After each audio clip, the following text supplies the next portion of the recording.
Hey yo, and here we go. Welcome to another episode of We Talk Music. I am your host, Mr. Brett Podcast, but this isn't about me. This is about my extra special guest. He is the Prince of Shock Rock. He is Maryann Cotton. Maryann, how are you? I'm good. I'm very good. Trying to stay safe here in Vegas, it's definitely crazy times, but what can you do? Just follow the rules. That's right. Well, I mean, we like especially right up here in Calgary, we all have to now there's a bylaw, so we all have to wear masks when we go out and into buildings. So it's a very interesting thing. Yeah. It's the whole wearing masks. I love the I don't like the concept, but I love the concept at the same time because I think it's a great marketing strategy, and I'd love to see like more masks come out from my favorite bands and stuff like that. Oh yeah, yeah. So we even have they're working on this brand new shop, and I saw some of the layouts and we have like brand new masks coming up and stuff. So yeah, that's the cool thing about it. Yeah, it's just one more way because you know I know what kind of music geek I am and what kind of bands I love to wear the shirts and I love to have the merchandise and stuff like that. So I get one more way to show off in that regard. So why not, right? Yeah, exactly. So now you and your band, of course, you've got the new album Hallelujah, which came out just a little over a month ago, and I love it. I think it's amazing. It's one of those cases where if if I could picture like, hey, who's writing music for Brett? It would be you. Thank you. So yeah, I mean, like I say, love the album. Tell us about it and tell me what went into the process and all that stuff. So before we start writing this whole album, I actually took a little break over a few months because I was dealing with a lot of stuff in my personal life. I went through a lot of drama, and I was dealing with a lot of stuff too in the band because we had two different lineups that didn't work out, and there was like a heart attack in the band, and there was drug problems and stuff, and it was just like too much at the same time. So I decided to take a break. So when I got the record deal with this new record label, I started writing stuff. And usually when we write music, we write for the character Maryann Cotton. So it was a little unusual because I found myself writing for me about everything that has happened in my life, on tour with the band, in my private life and stuff. So so we have all 8 songs down. I wasn't sure if it was too close, if it was too personal to me until I realized that everything I write about and everything I'm singing and all the music was because of Maryann Cotton. So it all made more sense. So I ended up really liking all the songs and the lyrics for it. So it's definitely the most personal album we've ever done, and to me by far the best album. It's a fourth studio album, and I think it's an album that grows on you. From every time you listen to it, you start hearing more details in the music, and so yeah, I'm very happy about this album. Yeah, I can see that because I know I've listened to it a few times now, and yeah, like the first time it was just like the standout tracks really stood out to me the first time, but then the second and third time I started to notice the other tracks and it was just like, oh yeah, oh I really like that one too. Like Hallelujah is probably my favorite on the album, and I know that you love My Own Way, and I mean it's a great track too. I love the fact that Eternal Love Forever. Like I love the fact that you're not afraid of digging into these nice sweet love ballads. Yeah, I think it's important, because we have these rock songs like Night in California, White Pearl, and I think it's important that you break it with a love song or a ballad. I always thought that was important. But I like Hallelujah too. It's like it's written as like the pure opening track, The very first line is like "Here I am," so it is pure, like almost like Broadway. I can totally picture that, and I think we're gonna open with that song on the next tour. Yeah, for sure. I mean, it totally makes sense. And of course, I mean, when you hear it, it definitely recalls the glory days of Alice Cooper in that regard as well. I could easily see him singing it as well. Oh yeah, so like everything I do, it is like it's like a tip of the hat to Alice, and I that's how I got into this whole thing. I was pretty much born backstage. My dad played with King Diamond for many, many years. I was being raised with all these heavy metal bands and stuff. But I remember the first time I saw Alice Cooper, it was so unreal. I saw him before. I didn't speak English because I'm from overseas. I'm from Denmark, so I didn't understand a word that he was saying. But at the same time, I did because I felt like I understood everything he did. It was like already back then as a kid, I saw him as a character, and I felt like if you try to reach out, you would just put your hand right through him. That's how it was to me. So I just knew this is what I want to do.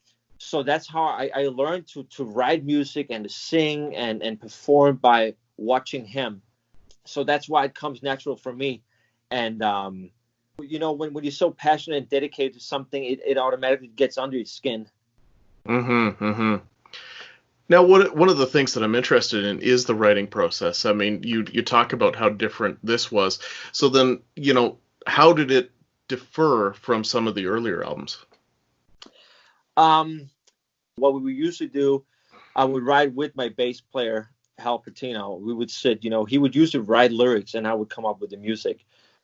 And I would sit by the piano and I would play some notes there. And it's like, oh, this is pretty cool, and I would try to sing some of the lines over that. And it's like, yeah, I like that.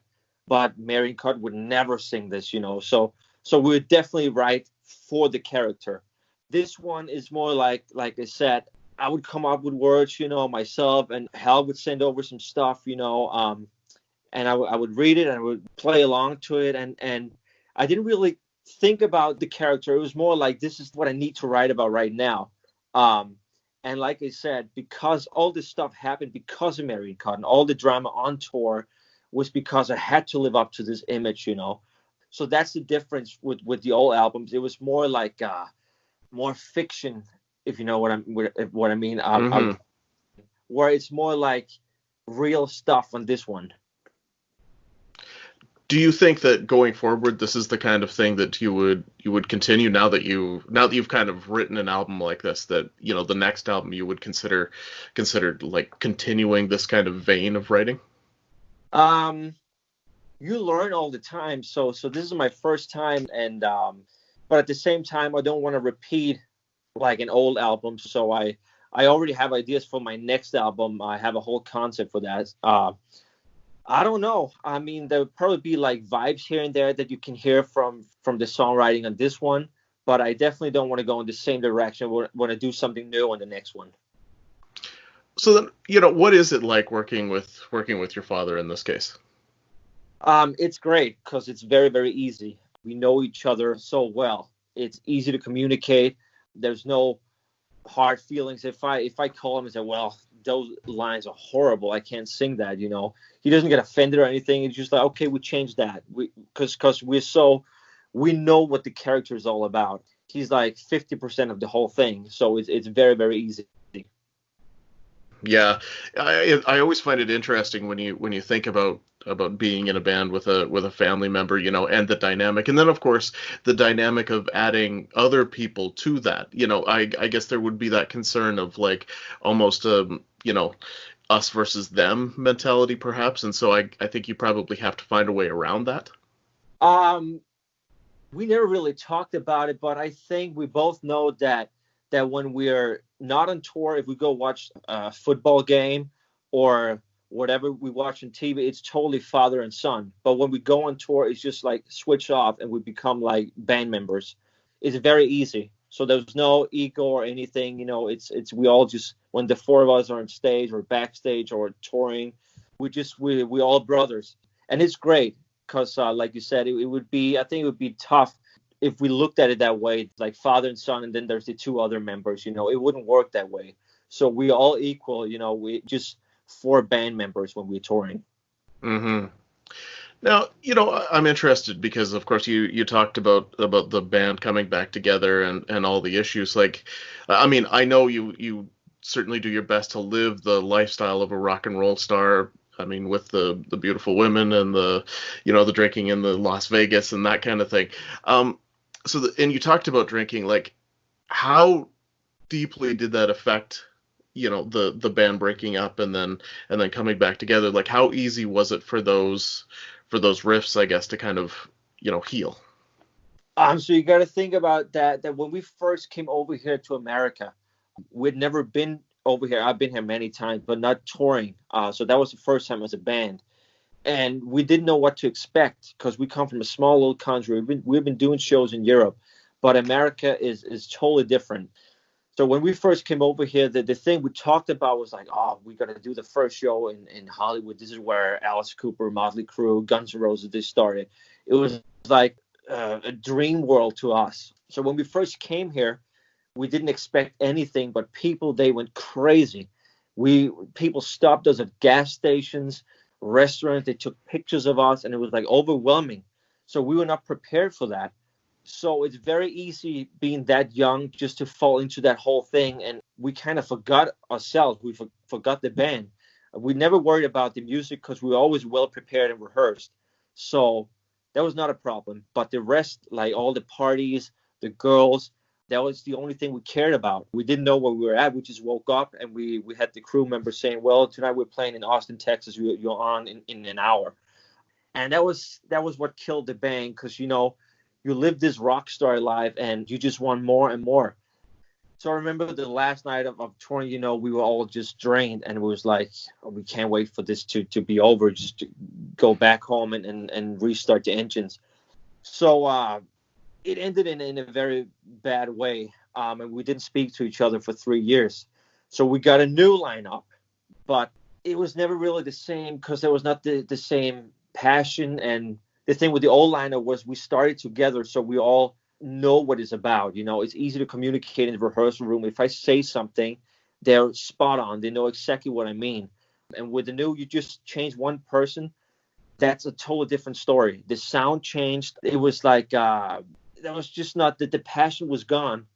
So I decided to let go of the ego, and I called up my old drummer and say, hey, we really need this sound. And we didn't realize what we had going on back then, but it was definitely something unique. And that's why people, they bought into that whole thing.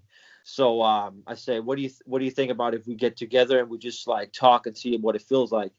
So we did, and we all met in Copenhagen, and it was just like people had grown a little bit, and it was like we never stopped. It was being together just without all the drama and all the ego stuff, so that was great.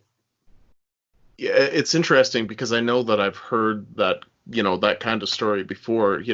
The hungry band comes into the scene, and then they kind of get, chewed up a little bit, Yeah, and then it does take them a little bit of time to realize that the important thing is the relationship and the music, and that, all that other stuff is great, but there's time for it, and there's other time for work. yeah, yeah, exactly. And it was definitely also my fault, because like you just said, it's the most important thing is the band, it is the music, and the way to please the audience for us was to get back together. So that's why I decided to make that phone call, and ask if he was interested in meeting up again, and he felt the same way. So that was great. Yeah, because I mean, I feel like there is a certain brotherhood, and also the fact that there are bands that just work together. It's like they may not be the most talented members per se, as versus like you could hire somebody who's like the best guitarist in the universe, but doesn't play well within the band structure. And I'm always interested, when we talk about things like that. I mean, you look at, say, Motley Crue, and I mean, Vince Neil may not be the best singer in Yeah, the world, yeah, but he's the best singer for Motley Crue. exactly. And that's a perfect example because, put the four of them together, there's something unique is going on there, and that to me is the most important thing. Yeah, and I think if you can find that chemistry and that magic, then absolutely you owe it to yourself to do whatever you can to kind of make that stick. Yeah, and then that's how I look at us because, I look at myself, there's so many rock singers out there. I wish I could sing like them, but I can't, I don't really look at myself as a great singer, but I know how to sell the show. I feel comfortable, when I put on the makeup and I become this thing up there, I know that I sell the show and I know the band is with me all the time. So there is something unique going on up there. And the sound, we have a brutal, hard sound that we didn't have with the other lineup. So we're like a perfect example for that, because we might not be the best players or me as a singer, but there is something that I like about our band and our sound that I don't hear today. So yeah, there's definitely something about that. It would, if you change a band member, you lose something. Hmm. Well, and it's interesting when you talk about your voice, because I know that my usual co-host and I have often debated the concept of great lead singer versus great frontman, and Yeah, most of the time I tend to believe that a great frontman is more important. yeah. To me, if you don't have a show, well, to me, it would be important that the lead singer he would be a good singer, because there's nothing else to look at. If he was standing in jeans and looking at his shoes the whole show, I would like that there was something, like at least a good voice. But there's like a whole show going on. There's like, we have props. So I always go through the lyrics. Say, what am I saying here? And we try to add stuff to all the songs just to entertain the audience. And I think that that's what people why they come into the shows is to get that an hour and a half of just escape reality and just like pure entertainment.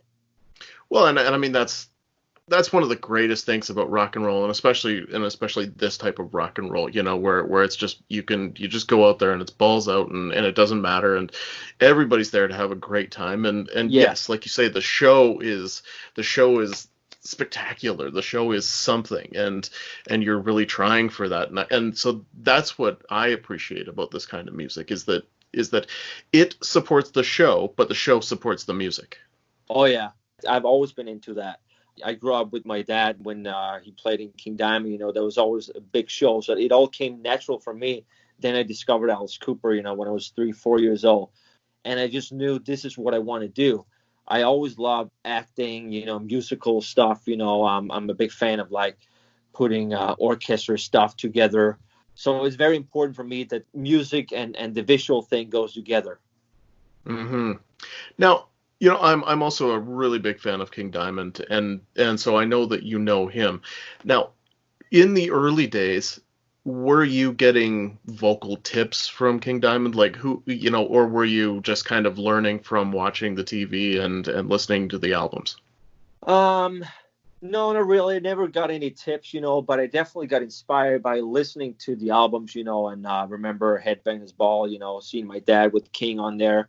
So it's definitely not my genre, what I do in my own band, but I totally get it. King is a very, very good vocalist. He's choirs. He put a lot of effort into little details that people might not even hear. So he was definitely an inspiration to me. Yeah, because I mean, of course, like his vocal style is just so dramatically different from yours, for sure. I mean, I think both are very good. So and that's the great thing about music, right? I mean, there's no one way to do it right. Yeah, that's the great thing about rock and roll. There's no rules. Yeah. And so, of course, in the early days, as you were developing your sound and stuff like that, was there ever a concern as mirroring, and like, homaging Alice Cooper as you did, that he wouldn't like it? Um, I don't know, because I always made sure that in every interview and whatever I did, I always made sure that I mentioned him, that he was the whole reason why I started.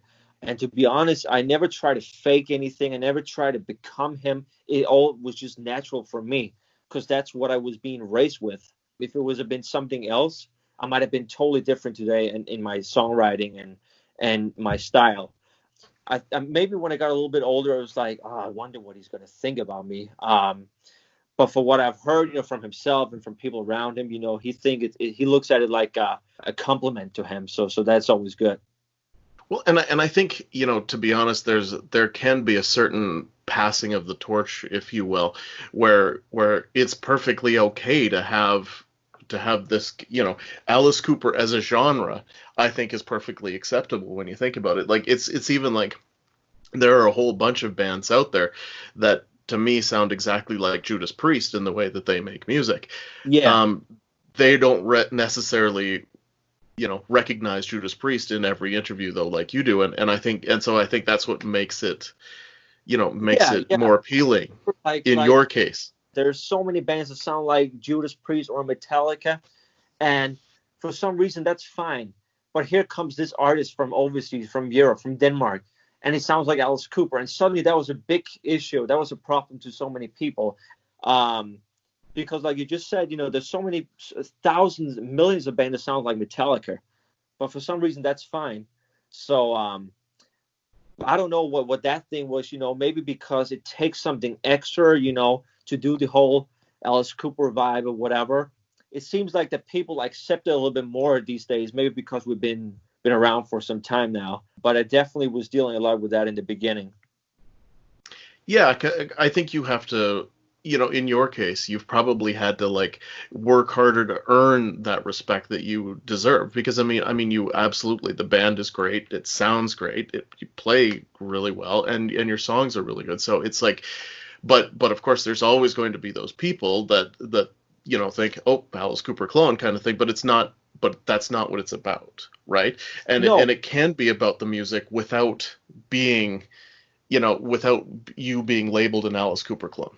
yeah, and I think it's great. I think it's important that we have these new bands coming up, that they're taking like an old thing and do it in 2020. Because I see like Greater Than Fleet, they're hearing so many things about, they stole everything from Led Zeppelin. It's like, not to me. I think it's great. I think we need bands like that. There's like this other band from the UK, the Struts. People say, it sounds like Rolling Stones or Queen.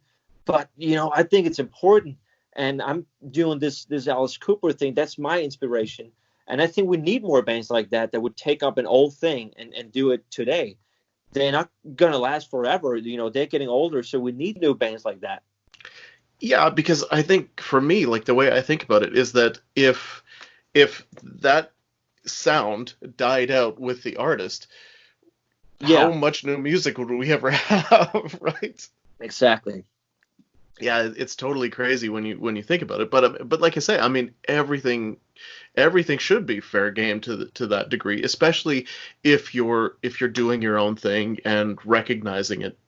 And these are like these are songs that Alice Cooper, I couldn't see Alice Cooper singing and stuff like that. And so that's why it's great, because it is a separate entity.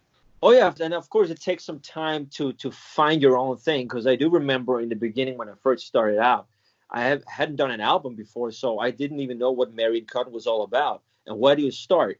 You use your mentors, your inspirations. So when I was in the vocal booth, I would think, okay, what would Alice do here? How would he say this thing? Because I didn't even know what Maryann Cotton was all about. So it took some time, to find your own thing.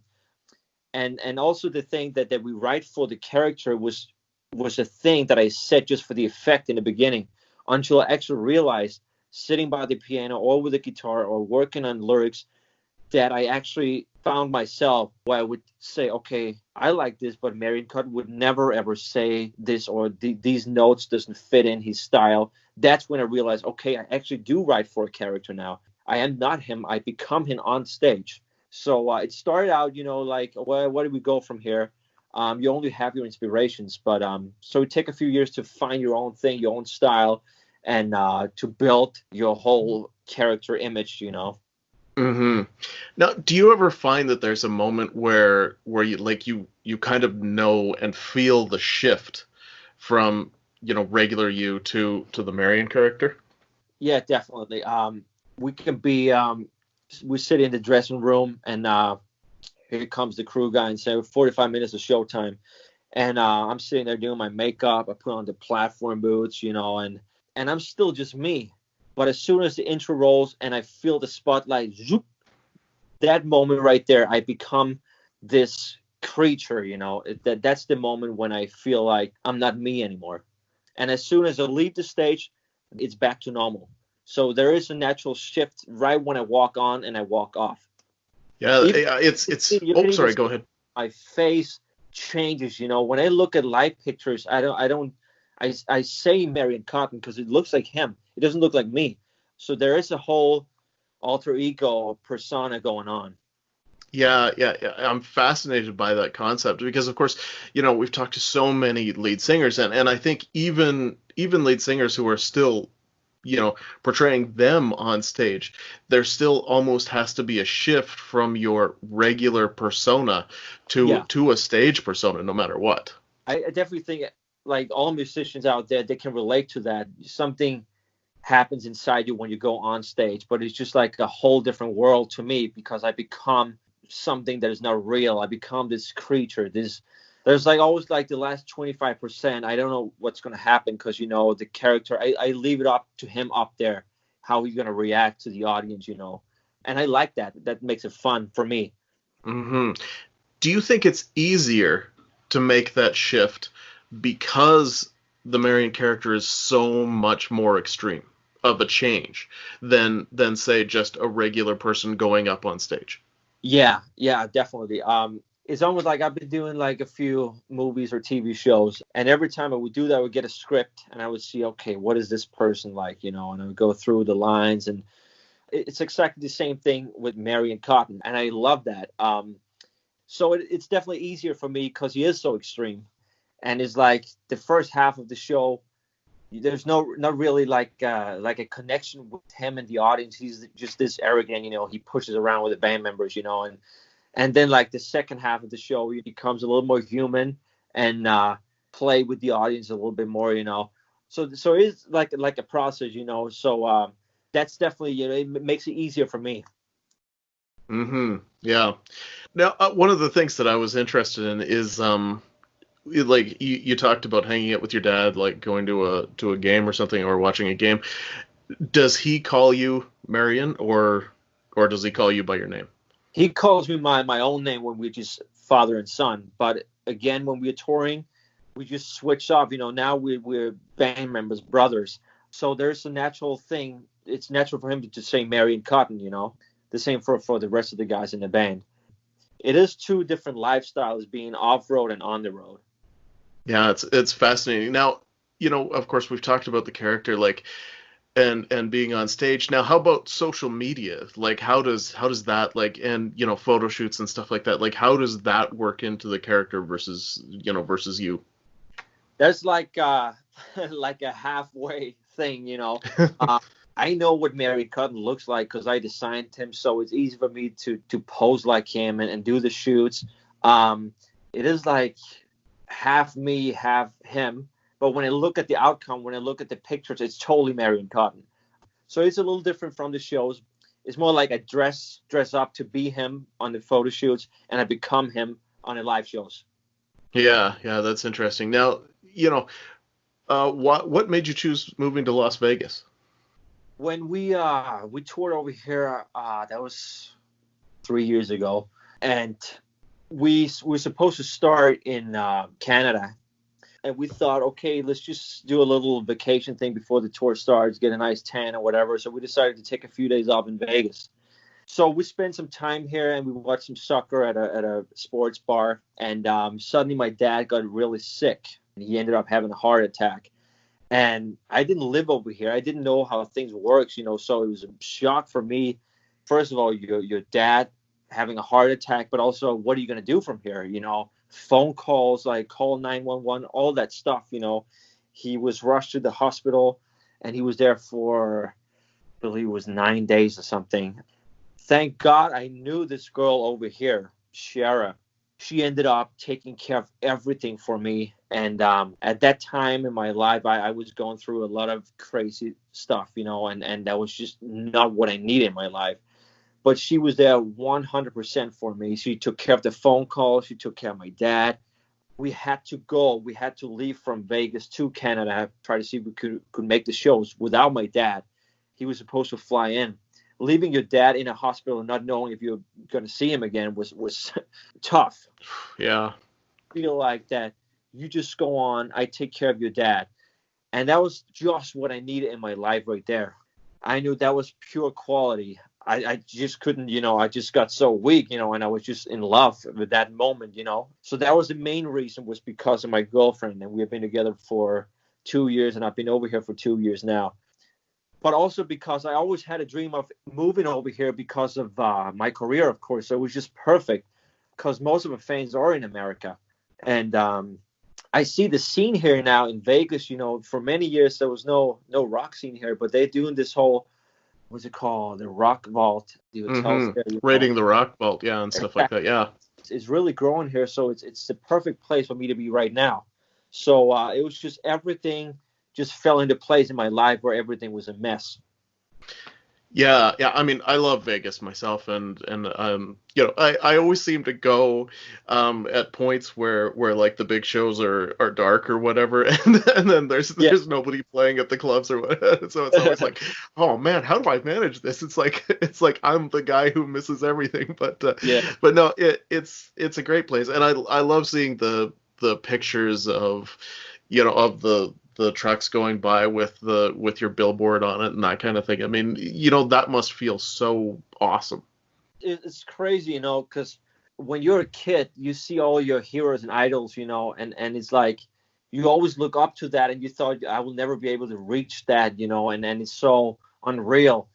So seeing you driving down to the strip and see like this huge billboard with your own face on is like, wow, that was definitely crazy, and especially in Vegas because that's known for Elvis and all the fights and all that, and now you're part of it. So that was definitely a cool thing. Hmm. So then when you do eventually go back out on tour, like how, what kind of touring can we like schedule can we expect? Is it easy for you guys to set up a big tour, or is that the kind of thing you look for? Because I know some bands like to go out, for maybe 3 weeks and then come back for a little bit and then go out again. So, what kind of schedule do you want? We always wanted to do like the biggest tour as possible. That's our dream, just to be on tour all the time, get off and do an album and back on tour again. So as a new band, it's not that easy in the beginning. You just gotta take what you can get. I remember the first tour we did over here, and it was like big gaps between like all the shows, but it was important for us to do. So over the years, it got easier to set up a whole tour like with almost shows every day. It got a little shorter, but I prefer like a shorter tour with shows almost every day than a long tour with like 2 shows a week. That's too much because you get up on the show days and you get down on off days. I'd rather just be up all the time so it's fresh. But it's easier these days, and there's so many requests from rock clubs all around the country. And now we start feeling that Europe is getting there too. So that's great. Yeah, it's so interesting because I know we talked to a lot of Europeans and they certainly find that their fan base tends to be in Europe. I mean, especially like, and when you talk about Denmark and stuff like that, those countries tend to be their fan base. So I find it interesting that yours is North America. I think the whole thing. I see a lot of LA bands, that newer bands, and when I listen to it, they sound Scandinavian. They sound like they come from Finland or whatever. It doesn't sound American. But when I listen to us, we sound way more American than we sound Scandinavian or European. So I guess our market is definitely over here, and a lot of these bands coming from LA or trying to do that LA thing, they sound way more Scandinavian because that's the thing over there right now. Yeah, well, because it's true. Like there was that renaissance of that hard rock, hair metal sound that, because of course after the Sunset Strip and then as we started to come back to that sound, that completely came from Scandinavia and Finland and stuff like that. And you hear all those bands, and so I can well imagine that by the time you get to this almost third generation of bands, that yeah, they're doing the ones that they were listening to, which in some cases was the Scandinavian Yeah, bands. yeah, that whole thing that came up in the 80s with all these bands, they sounded the same, but that was the thing. A lot of these bands from over here, they're trying to like recapture that sound. Like you just said, it came from over there. So I think that's why they have like a big fans girl over there. Well, we are way more.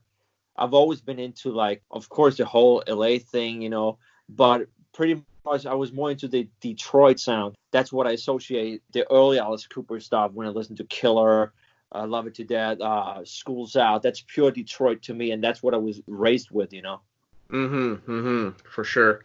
Now, one of the questions that I wanted to ask is just about Dick Wagner. I know that he was really important to you in those early days, and I know that there is that unreleased album that hopefully we get a chance to hear. Maybe just speak about him for a little bit.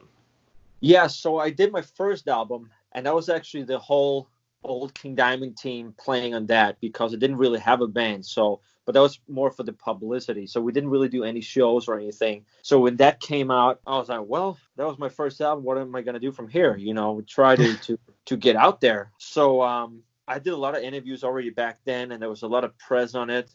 I also had to go through a lot of things because I never ever said anything that what I'm doing is so far from King Diamond. So people had expectations that this is going to be like a new King Diamond thing. And then they heard we had pop songs on that album. So people, they Mm-hmm. hated that. So it was a little tough, when that came out. So I was like, okay, gotta do something here. I wanted to be recognized by my heroes just to feel, accepted somehow. So I remember when that came out, like months later, I wanted to just try to get through to some of the big guys. And Dick Wagner was definitely one of them, because watching Alice Cooper, like the Welcome to My Nightmare show, and watching this guy in the background with the top hat, my dad would always say, this is Dick Wagner, and he's the guy that wrote most of all the Alice Cooper stuff, pretty much all of his hits. I believe it's like, I've heard Alice saying this, 8 out of 12 number one hits was Dick Wagner. So Mm-hmm. grew up with all that, and it's like, oh, can you imagine someday that if you could get through to some of these guys, and that would be amazing. So it was just like the good old way of searching on the internet, trying to find an email address on him, got through to some management, and I sent 4 pages fan mail to him, how I looked up to him and all his work and everything, and then I ended the whole thing with, I have a dream of hearing some of your lead guitar in one of my songs one day. And I just click send, without expecting anything. Why would he ever get back to me? I don't know if he ever saw my email. Then months later, I just got an email back, and it says Dick Wagner. It's like, wow. The last time I saw that name was just in the credits after the Welcome to My Nightmare show, or on the backside of the vinyl. It was like, wow, now it's in my inbox. It was so unreal to me. And it was very simple. He said, hey, Maryann, just give me a call, and then his phone number. And I was like, wow. It's like, it took me days before I could do it. So I actually had my dad calling him because I was so new back then, and I've never done anything. And he actually ended up making the phone call for me. He talked to him, and it was like what we expected. You could definitely tell, okay, this is one of the tough guys. It's like he had done everything from Kiss, Lou Reed, Alice Cooper, Frank Sinatra, the Tina Turner, Peter Gabriel, all of them. And that was the whole vibe in this phone call. So he didn't really know much about me, but he said, well, send me some more stuff. And I listened to it, and let's take it from there. So we did. And I think it was like a week later, there was another email from him saying that he took some time off just to check out this whole Maryann Cotton thing. I was 21 at the time. For some reason, he just liked what he saw. And he ended up saying to me that I was exactly what he's been trying to what he's been looking for years. And he really wanted to work with me and produce me. And it was like, this is a dream come true. So we ended up getting so close together and got this whole team going on, and I was on Skype and on the phone with him 5 times a week. It was a really, really good relationship. We had like a good friendship, and we co-wrote songs together. He gave me this offer saying that him and Alice Cooper had been writing a concept album, like in the tradition of Welcome to My Nightmare, but they couldn't find the right artist to do it. And here I am suddenly. So he gave me the offer, like doing this concept, and I was like, wow, this is crazy. And of course I said yes to that. So he arranged, Alice was on tour, and he arranged with Alice that I could drive a few hours from Denmark to Germany. And I ended up having a little meeting with Alice. We spent some time together talking about the songs and stuff. Suddenly this whole thing was just going on. I'm working with my biggest heroes of all time.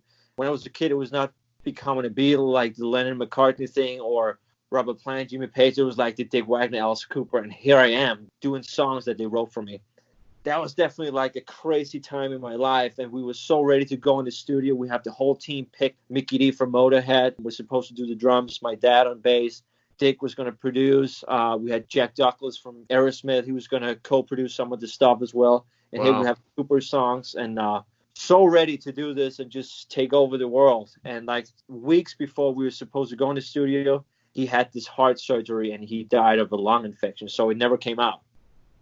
Yeah, I mean, such a shame. I mean, amazing talent, and of course, just you talking about it, I can hear the passion, and I think it would have been such an amazing project. Oh yeah, so I still have all the songs here, and we signed a contract saying that the concept was for Maryann Cotton. So I have all that here, and it's such a big project. So whenever I feel inspired and when I feel like now is the right time to dig up these old songs, and try to get the feel of it, because it's about a rock star slash serial killer. And Dick Wagner came up with that, and Alice Cooper wrote songs, and there's some amazing songs. I still get chills because it takes me back to my childhood. You can definitely hear like "Welcome to My Nightmare." I don't know if you're familiar with the album Dada. Yep. That was Alice Cooper's last album before he got sober. Some of the dark stuff. And being a big Alice Cooper fan and listening to these songs written by these guys, is like crazy when it's my songs. So it is a whole process, and I got to be inspired to do this whole thing. But who knows, maybe the next album or, I don't know anything right now, but it's definitely going to see the light of day. Yeah, well, I mean, you got to be able to give it justice because, I mean, it deserves that. Dick deserves that. Exactly. I would never do it. And just when it comes out, I had this feeling of, oh, I wish I would have done that different. So, yeah, because it's such big names, and for Dick, for my friend, but also for all the rock fans out there, I wanted to sound like what it's supposed to sound like. Mm-hmm. No, I mean, that's amazing. And certainly I look forward to eventually hearing it. There's no doubt about it. So I'll ask you just a couple last little questions. So what is it, besides doing interviews, what else is it that you keep yourself busy with during this time when you can't tour? Right now it is interviews. I'm loaded, with a lot of interviews, which is great. I'm all into like designing. I love designing stuff. I arrange all the photo shoots. So I'm always trying to be on top of the game and be prepared. Try to arrange the whole stage show, and unfortunately we haven't been able to bring the whole show to America yet, but hopefully next tour, probably going to be next year, hopefully. That's what I keep myself busy with, production, designs, and of course I write all the time. Yeah. Does your dad live in Vegas with you, or is he still over in Denmark? He's in Germany now. Oh, okay. With his girl, so that's great. Yeah. So of course that's the thing, right? Having a band that can be spread out across the world nowadays. It is. I mean, thank God that you can just send files back and forth. But right now, it would be good to do like music videos and stuff. But we can't even do that because we're spread out like 4 different places in the world, and we can't travel overseas because of this whole pandemic thing. So it's a little difficult right now. For sure. Well, I've had an amazing time talking to you, and I know that our time is almost up. I want to give you the chance to tell the fans where to find Hallelujah and where to find Maryann Cotton. You can find the album online, of course, on all the online platforms, but it's also out physical, which is great. And then we are on all social media, Instagram and Facebook or whatever. And just stay tuned for tour dates because we will be back. That's awesome. Well, I mean, I look forward to getting the chance to see you guys live because I love the music and I think you'll be an amazing show. But I've had an awesome time chatting with you. And, I wish you nothing but the best in the future, and I certainly look forward to the chance to hearing more of your music and also hearing from you again. Thank you. I appreciate it, man. Thank you so much. Maryann Cotton, all the best. Okay, thank you. All right. Bye now. Bye.